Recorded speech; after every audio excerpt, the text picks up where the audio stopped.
Home Sweet Homelessness is a board game, and these are just a few of the questions that they ask. Hi, I'm TanukiDan.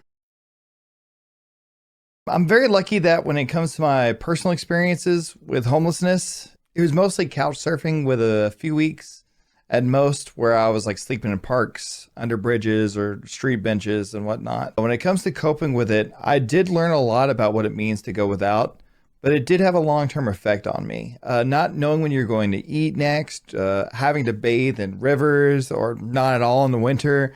It definitely had a negative effect on not only my mind, but my body too. Always tried to maintain in my head, like, it's just a temporary thing. We're going to keep working. We're going to get out of this. We're going to figure out a way to solve the situation.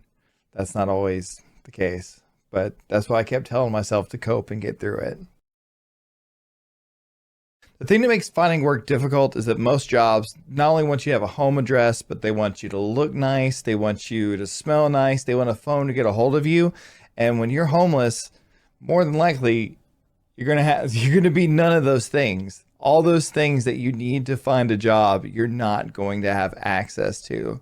When you're homeless, it is very much like being stuck in a well without a ladder.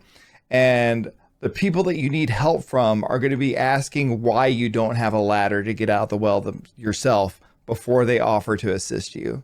Being homeless is a problem that gets harder to get out of the longer you're stuck in that situation. When it came to asking for help, I mainly asked my friends.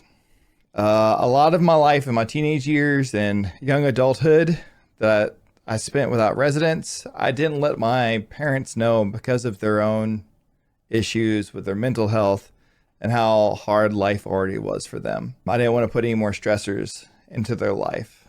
Now, they probably would have taken me in or helped me, but I couldn't make myself do it. So I took a route that made sense in my head at the time, but probably wasn't the best choice. Luckily, I had a longtime friend who was a musician and said I could live with him if we did music together. He had a stipulation that if I was going to move in, I needed to do music again. And that was when I started getting back on my feet.